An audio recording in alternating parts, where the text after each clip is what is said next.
Assalamualaikum warahmatullahi wabarakatuh. Hai bunda-bunda sahabat semua, dapur harmoni pedesaan hadir lagi nih.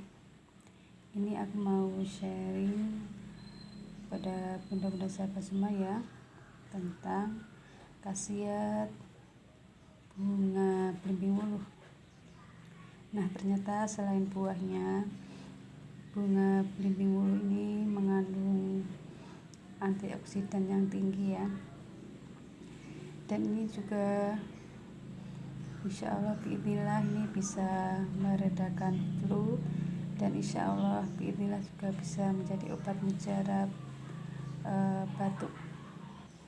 Nah, ini aku mau sharing ya buat obat batuk atau flu herbal dari bunga belimbing wuluh. Dan resep ini aku peroleh dari bidan bayi ya. Jadi ini ramuan ini aku berikan kepada anak aku dari bayi hingga sekarang kelas 5 ya. Setiap batuk atau flu ini selalu aku buatkan ramuan ini. Oh ya, ramuan ini juga bisa diminum kalau tidak dikala sehat, maksud saya dikala sehat ramuan ini bisa untuk mencegah flu dan menangkal radikal bebas.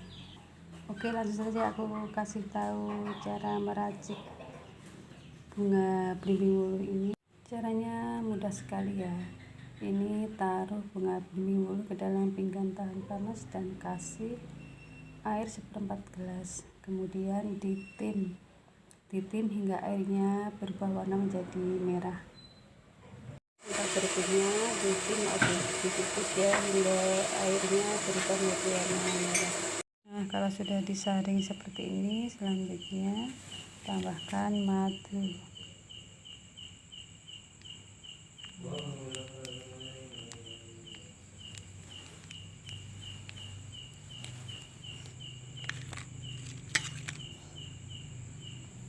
Terus aduk-aduk hingga tercampur rata.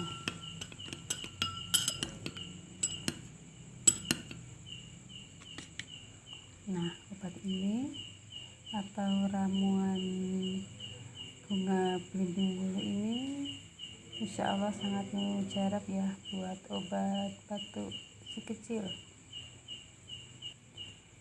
Ini juga bisa buat obat batuk orang dewasa. Oh ya, selain buat obat batuk, ini juga insya Allah ini bisa buat meredakan flu. Ini diminum dikala sehat juga bisa. Ini berkhasiat insya Allah menambah imun di tubuh ya, karena antioksidannya tinggi, mencegah flu, terus menangkal radikal bebas. Nah, semoga bermanfaat ya resep dari dapur harmoni pedesaan. Ini dia ramuan herbal bunga belimbing wuluh untuk obat batuk dan flu. Semoga bermanfaat. Wassalamualaikum warahmatullahi wabarakatuh.